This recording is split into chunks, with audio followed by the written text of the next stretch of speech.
ఓం శ్రీ సాయిరామ్. భగవాన్ శ్రీ సత్యసాయి బాబా వారి దివ్య పాదార విందాలకు శతకోటి ప్రణామాలు సమర్పించుకుంటూ ప్రేక్షక శ్రోతలందరినీ ఈనాటి వేదం శిక్షణా తరగతికి సాదరంగా ఆహ్వానిస్తున్నాం. ఈనాడు మనం తైత్రీయ ఉపనిషత్తులోని శిక్షావళిలోని ఆఖరి 4వ భాగంలోకి ప్రవేశిస్తున్నాం.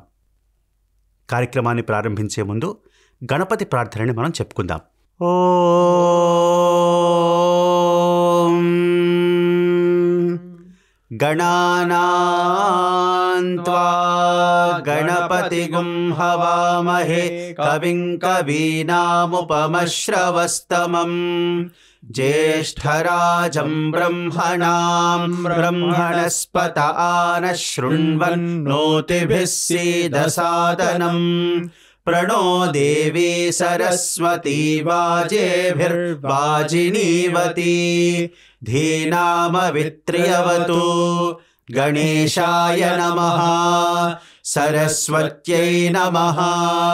श्रीगुरुभ्यो नमः. हरिः ओम.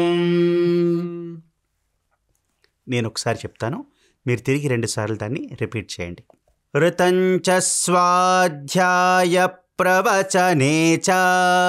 ऋतञ्च स्वाध्याय प्रवचने च ऋतञ्च स्वाध्याय प्रवचने च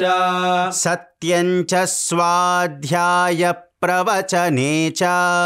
सत्यञ्च स्वाध्याय प्रवचने च सत्यञ्च स्वाध्याय प्रवचने च तपश्च स्वाध्याय प्रवचने च तपश्च स्वाध्याय प्रवचने च तपश्च स्वाध्याय प्रवचने च दमश्च स्वाध्याय प्रवचने च दमश्च स्वाध्याय प्रवचने च दमश्च स्वाध्याय प्रवचने च शमश्च स्वाध्याय प्रवचने च शमश्च स्वाध्याय प्रवचने च शमश्च स्वाध्याय प्रवचने च अग्नयश्च स्वाध्याय प्रवचने च अग्नयश्च स्वाध्याय प्रवचने च अग्नयश्च स्वाध्याय प्रवचने च अग्निहोत्रञ्च स्वाध्याय प्रवचने च अग्निहोत्रञ्च स्वाध्याय प्रवचने च अग्निहोत्रञ्च स्वाध्याय प्रवचने च अतिथयश्च स्वाध्याय प्रवचने च अतिथयश्च स्वाध्याय प्रवचने च अतिथयश्च स्वाध्याय प्रवचने च मानुषञ्च स्वाध्याय प्रवचने च मानुषञ्च स्वाध्याय प्रवचने च मानुषञ्च स्वाध्याय प्रवचने च प्रजा च स्वाध्याय प्रवचने च प्रजा च स्वाध्याय प्रवचने च प्रजा च स्वाध्याय प्रवचने च प्रजनश्च स्वाध्याय प्रवचने च प्रजनश्च स्वाध्याय प्रवचने च प्रजनश्च स्वाध्याय प्रवचने च प्रजातिश्च स्वाध्याय प्रवचने च प्रजातिश्च स्वाध्याय प्रवचने च प्रजातिश्च स्वाध्याय प्रवचने च सत्यमिति सत्यवचाराथेतरः सत्यमिति सत्यवचाराथेतरः सत्यमिति सत्यवचाराथेतरः तप इति तपो नित्यः तप इति तपो नित्यः तप इति तपो नित्यः पौरुषिष्टिः पौरुषिष्टिः पौरुषिष्टिः तप इति तपो नित्यः नित्यः पौरुषिष्टिः तप इति तपो नित्यः पौरुषिष्टिः तप इति तपो नित्यः पौरुषिष्टिः स्वाध्याय प्रवचने स्वाध्याय प्रवचने स्वाध्याय प्रवचने एवेति नाको मौद्गल्यः एवेति नाको मौद्गल्यः एवेति नाको मौद्गल्यः स्वाध्याय प्रवचने एवेति नाको मौद्गल्यः स्वाध्याय प्रवचने एवेति नाको मौद्गल्यः स्वाध्याय प्रवचने एवेति नाको मौद्गल्यः तद्धितपस्तद्धितपः तद्धितपस्तद्धितपः तद्धितपस्तद्धितपः మనం ఈ పారాగ్రాఫ్ మొత్తం ఒకసారి కలిపి చెప్పుకుందాం. ఋతంచ స్వాధ్యాయ ప్రవచనేచ అక్కడి నుంచి ఋతంచ స్వాధ్యాయ ప్రవచనేచ సత్యంచ స్వాధ్యాయ ప్రవచనేచ తపశ్చ స్వాధ్యాయ ప్రవచనేచ దమశ్చ స్వాధ్యాయ ప్రవచనేచ శమశ్చ స్వాధ్యాయ ప్రవచనేచ అగ్నయశ్చ స్వాధ్యాయ ప్రవచనేచ అగ్నిహోత్రంచ స్వాధ్యాయ ప్రవచనేచ అతిథయశ్చ స్వాధ్యాయ ప్రవచనేచ మానుషంచ స్వాధ్యాయ ప్రవచనేచ ప్రజా చ స్వాధ్యాయ ప్రవచనేచ ప్రజనశ్చ స్వాధ్యాయ ప్రవచనేచ ప్రజాతిశ్చ స్వాధ్యాయ ప్రవచనేచ సత్యమితి సత్యవచారాధీతరః తప ఇతి తపో నిత్యః పౌరుషిష్టిః స్వాధ్యాయ ప్రవచనే వేతి నాకో మౌద్గల్యః తద్ధితపస్తద్ధితపః అహం వృక్షస్య రేరివ अहं वृक्षस्य रेरिव अहं वृक्षस्य रेरिव కీర్తిః పృష్ఠం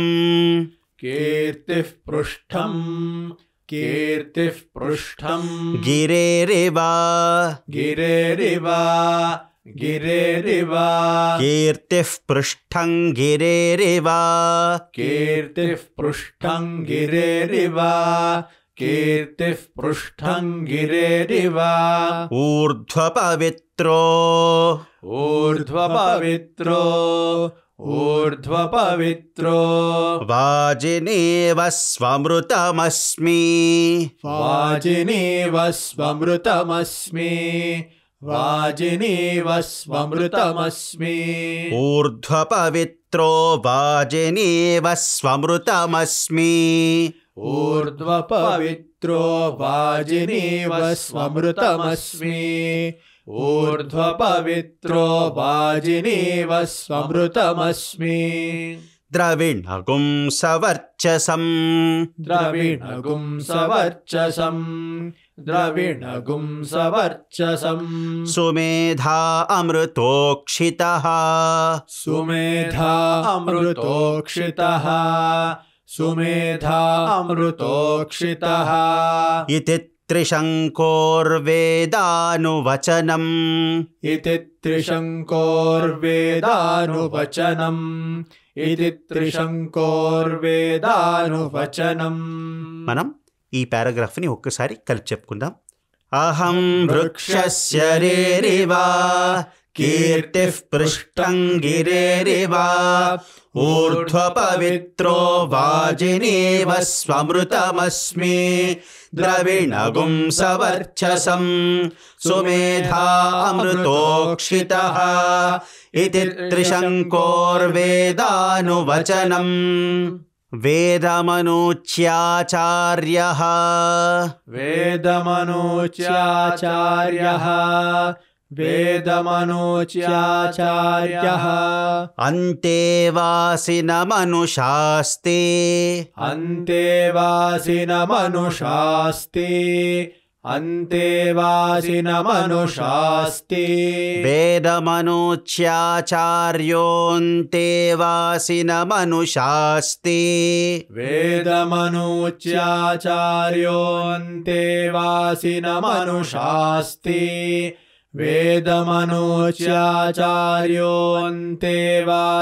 वेदमनोच्याचार्योऽन्तेवासिनमनुषास्ते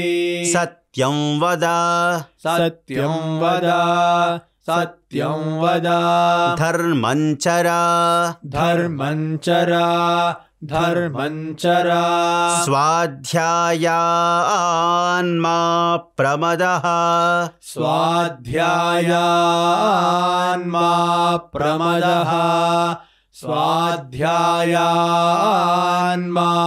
प्रमदः आचार्याय प्रियम् आचार्याय प्रियम् आचार्याय प्रियम् धनमाहृत्य प्रजातन्तुम् धनमाहृत्य प्रजातन्तुम् धनमाहृत्य प्रजातन्तुम् आचार्याय प्रियं धनमाहृत्य प्रजातन्तुम् आचार्याय प्रियं धनमाहृत्य प्रजातन्तुम् आचार्याय प्रियं धनमाहृत्य प्रजातन्तुम् मा व्यवच्छेत्सीः मा व्यवच्छेत्सीः मा व्यवच्छेत्सीः आचार्याय प्रियं धनमाहृत्य प्रजातन्तुम् मा व्यवच्छेत्सीः आचार्याय प्रियं धनमाहृत्य प्रजातन्तुम् मा व्यवच्छेत्सीः आचार्याय प्रियं धनमाहृत्य प्रजातन्तुम् मा व्यवच्छेत्सीः सत्यान्न प्रमतितव्यम् सत्यान्न प्रमदितव्यम् सत्यान्न प्रमदितव्यम् धर्मान्न प्रमदितव्यम् धर्मान्न प्रमदितव्यम् धर्मान्न प्रमदितव्यम् कुशलान्न प्रमदितव्यम् कुशलान्न प्रमदितव्यम् कुशलान्न प्रमदितव्यम् भूत्यैन प्रमदितव्यम् भूत्यैन प्रमदितव्यम् भूत्यैन प्रमदितव्यम् स्वाध्याय प्रवचनाभ्याम् स्वाध्याय प्रवचनाभ्याम् स्वाध्याय प्रवचनाभ्याम् न प्रमदितव्यम् न प्रमदितव्यम् न प्रमदितव्यम् स्वाध्याय प्रवचनाभ्यान्न प्रमदितव्यम् स्वाध्याय प्रवचनाभ्यान्न प्रमदितव्यम् स्वाध्याय प्रवचनाभ्यान्न प्रमदितव्यम् మనం ఈ పారాగ్రాఫ్ మొత్తం ఒకసారి కలిపి చెప్పుకుందాం.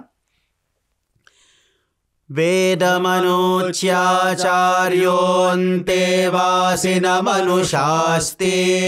सत्यं वद धर्मं चर स्वाध्यायान्मा प्रमदः आचार्याय प्रियं धनमाहृत्य प्रजातन्तुम् मा व्यवच्छेत्सीः सत्यान्न प्रमदितव्यम् धर्मान्न प्रमदितव्यम् कुशलान्न प्रमदितव्यम् भूत्यैन प्रमदितव्यम् स्वाध्याय प्रवचनाभ्यान्न प्रमदितव्यम्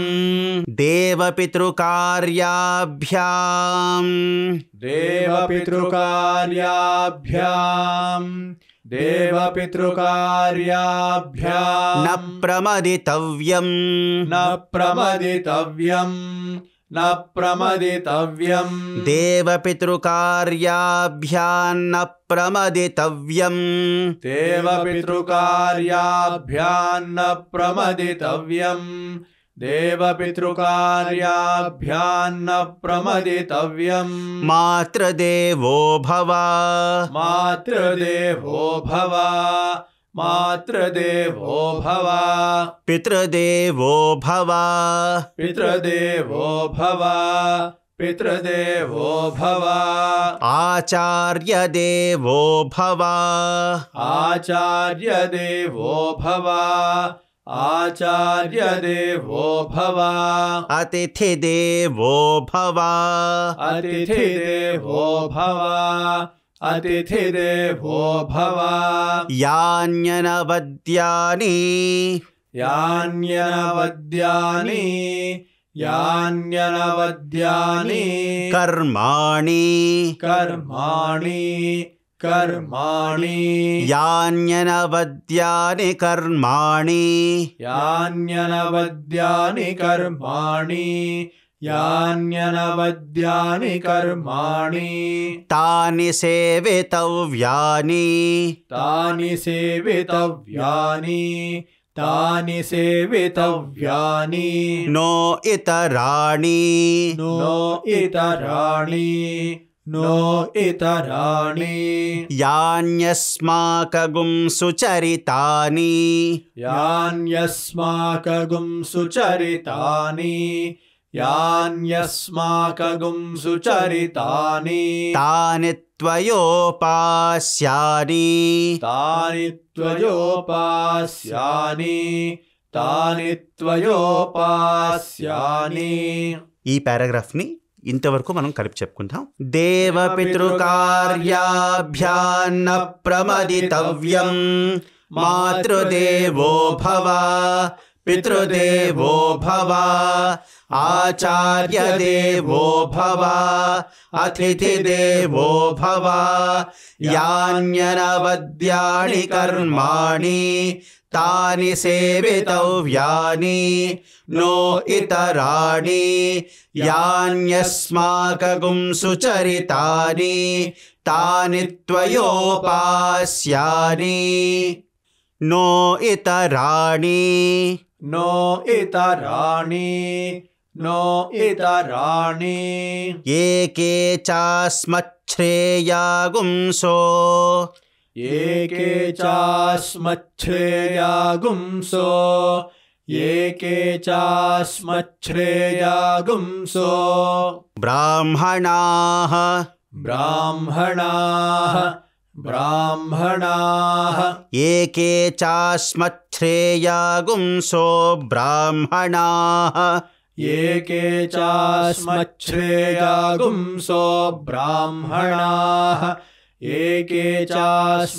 चास्मच्छ्रेयागुंसो ब्राह्मणाः तेषां त्वयासनेन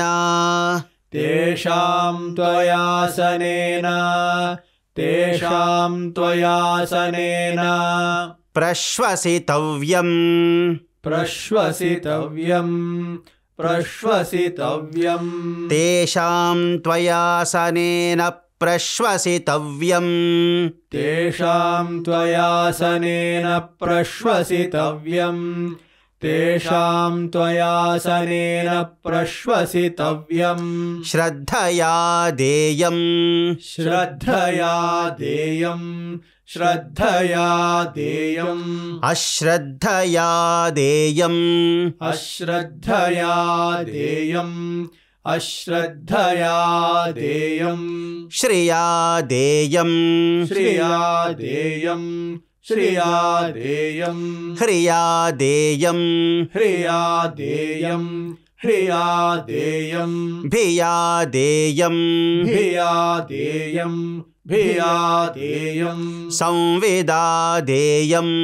संविदा देयम् संविदा देयम् अथ यदि ते अथ यदि ते कर्म विचिकित्सा वा कर्म विचिकित्सा वा वृत्तविचिकित्सा वा स्यात् वृत्तविचिकित्सा वा स्यात् वृत्तविचिकित्सा वा स्यात् अथ यदि ते कर्म विचिकित्सा वा वृत्तविचिकित्सा वा स्यात् अथ यदि ते कर्म विचिकित्सा वा वृत्तविचिकित्सा वा स्यात् अथ यदि ते कर्म विचिकित्सा वा वृत्तविचिकित्सा वा स्यात् మనం ఇక్కడ వరకు ఈ పారాగ్రాఫ్ని ఒకసారి చెప్పుకుందాం. నో ఇతరాణి ఏకే చాస్మచ్ఛ్రేయా గుంసో బ్రాహ్మణాః తేషాం త్వయాసనేన ప్రశ్వసితవ్యం శ్రద్ధయా దేయం అశ్రద్ధయా దేయం శ్రియా దేయం హ్రియా దేయం భియా దేయం సంవిదా దేయం అథ యది తే కర్మ విచికిత్సా వా వృత్త విచికిత్సా వా స్యాత్ ఏతత్ర బ్రాహ్మణా ఏతత్ర బ్రాహ్మణా ఏతత్ర బ్రాహ్మణా సమ్మర్షిణః సమ్మర్షిణః సమ్మర్షిణః ఏతత్ర బ్రాహ్మణా సమ్మర్షిణః ఏతత్ర బ్రాహ్మణా సమ్మర్షిణః ఏతత్ర బ్రాహ్మణా సమ్మర్షిణః యుక్తా ఆయుక్తాః యుక్తా ఆయుక్తాః యుక్తా ఆయుక్తాః అలోక్షా ధర్మకామాः స్యుః అలోక్షా ధర్మకామాः స్యుః అలోక్షా ధర్మకామాः స్యుః యథా తే యథా తే తత్ర వర్తేరన్ తత్ర వర్తేరన్ యథా తే తత్ర వర్తేరన్ యథా తే తత్ర వర్తేరన్ యథా తే తత్ర వర్తేరన్ తథా తత్ర వర్తేథాః తథా తత్ర వర్తేథాః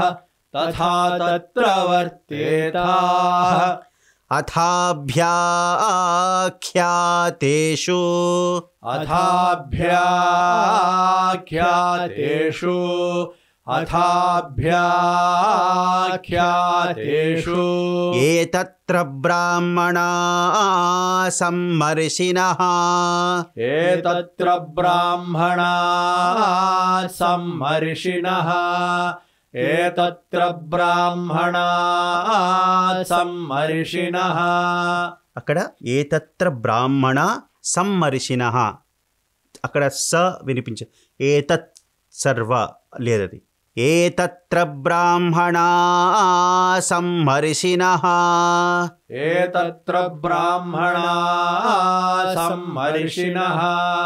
ఏతత్ర బ్రాహ్మణా సమ్మర్షిణః యుక్తా ఆయుక్తాః యుక్తా ఆయుక్తాః యుక్తా ఆయుక్తాః అలోక్షా ధర్మకామాः స్యుః అలోక్షా ధర్మకామాः స్యుః అలోక్షా ధర్మకామాः స్యుః యథా తే తేషు వర్తేరన్ యథా తే తేషు వర్తేరన్ యథా తే యథా తే తేషు వర్తేరన్ తేషు వర్తేరన్ తేషు వర్తేరన్ యథా తే తేషు వర్తేరన్ యథా తే తేషు వర్తేరన్ యథా తే తేషు వర్తేరన్ తథా తేషు వర్తేథాః తథా తేషు వర్తేథాః తథా తేషు వర్తేథాః ఏష ఆదేశః ఏష ఆదేశః ఏష ఆదేశః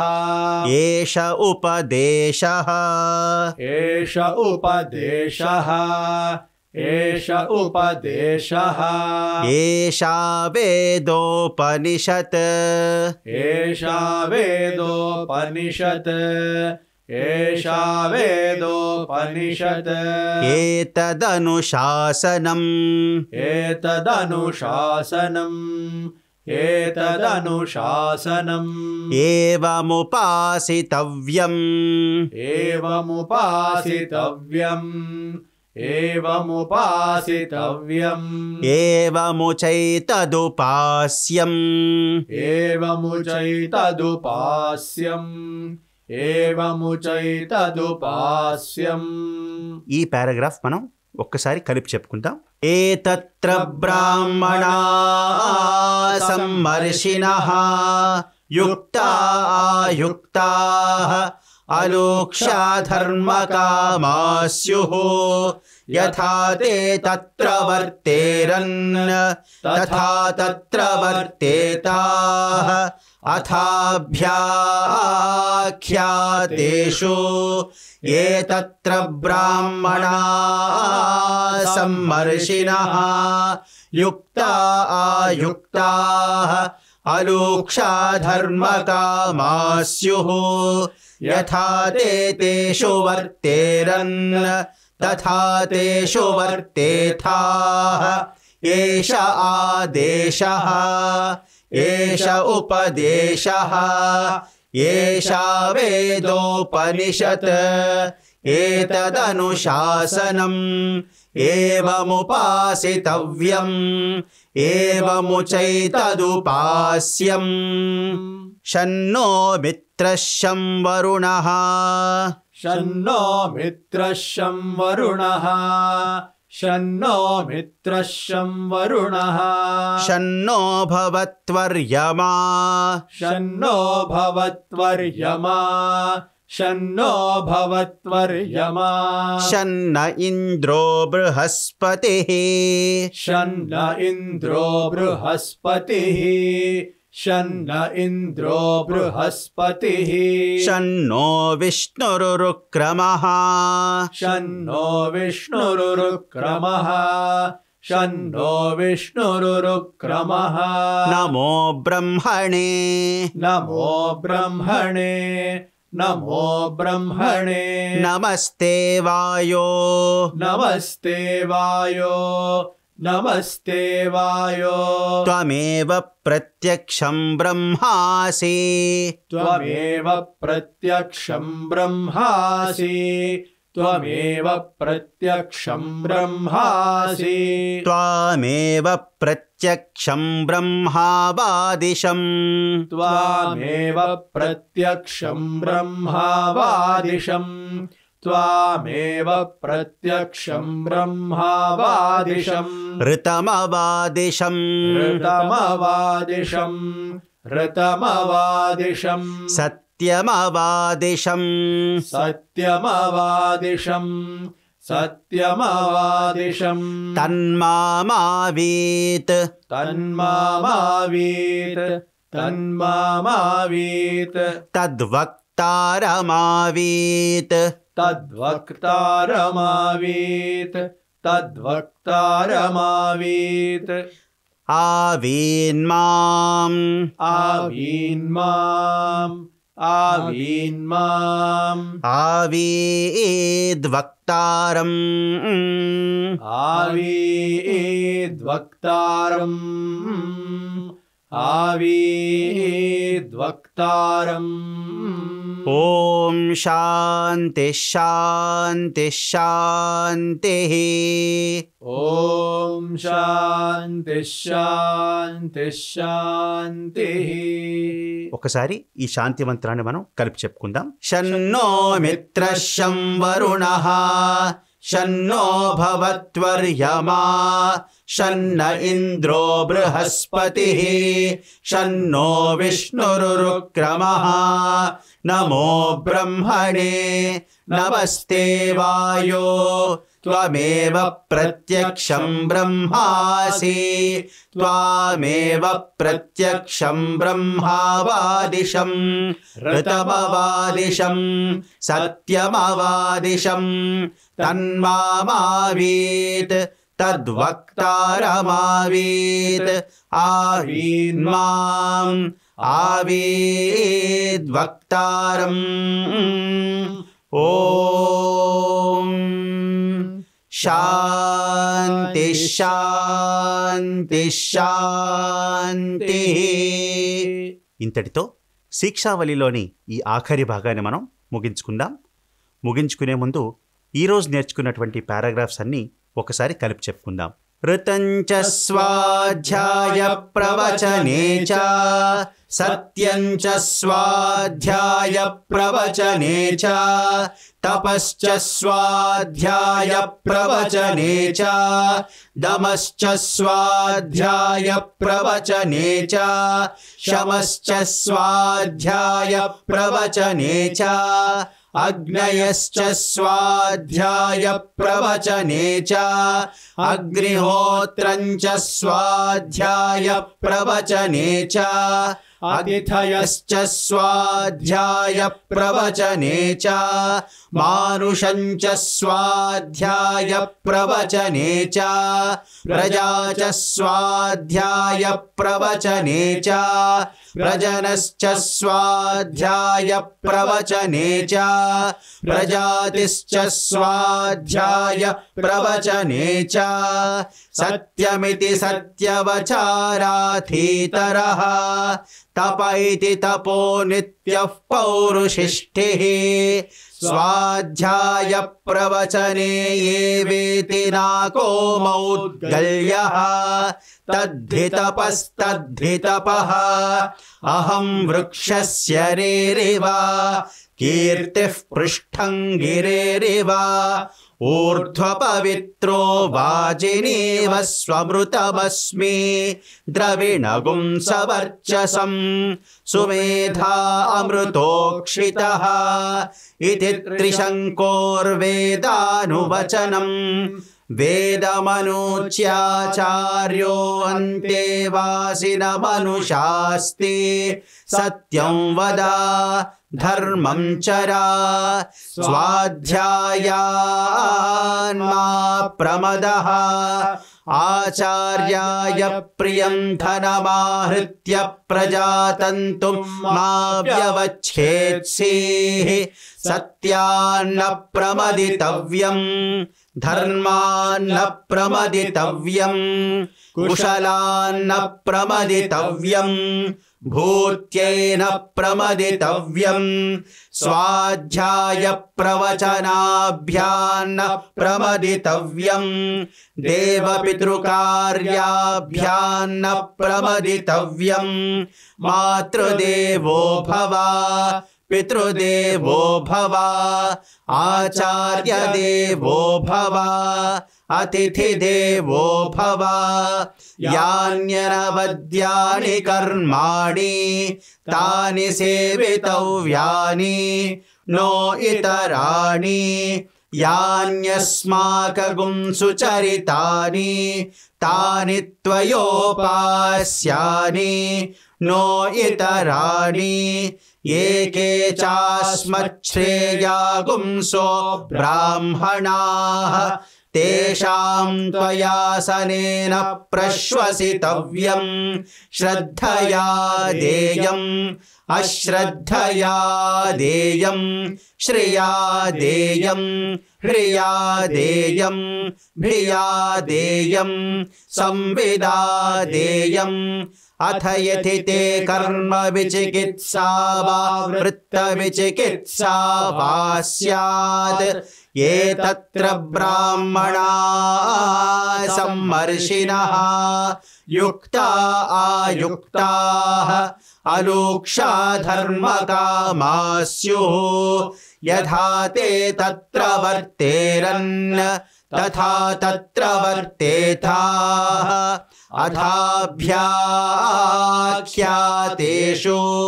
ये तत्र ब्राह्मणा सम्मर्षिणः युक्ता आयुक्ताः अलूक्षा धर्मकामा स्युः यथा ते तेषु वर्तेरन् तथा तेषु वर्तेताः एष आदेशः एष उपदेशः एषा वेदोपनिषत् एतदनुशासनम् एवमुपासितव्यम् एवमुचैतदुपास्यम् शन्नो मित्रः शं वरुणः शन्नो भवत्वर्यमा शन्न इन्द्रो बृहस्पतिः शन्नो विष्णुरुक्रमः नमो ब्रह्मणे नमस्ते वायो त्वमेव प्रत्यक्षं ब्रह्मासि त्वामेव प्रत्यक्षं ब्रह्मावादिशं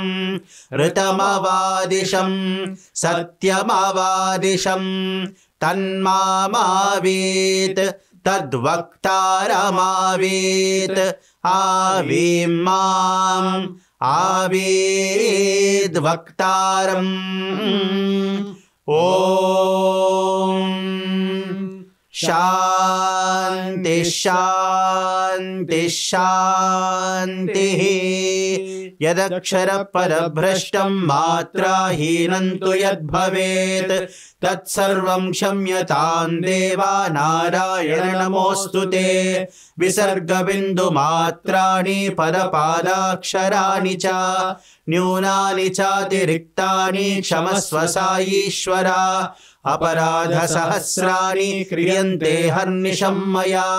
दासोऽयमिति मां मत्वा क्षमस्व साईश्वरा अन्यथा शरणं नास्ति त्वमेव शरणं मम तस्मात् कारुण्यभावेन रक्ष रक्ष साईश्वरा हरिः ॐ तत्सत् श्री साईश्वरार्पणमस्तु ॐ शान्ति शान्ति शान्तिः।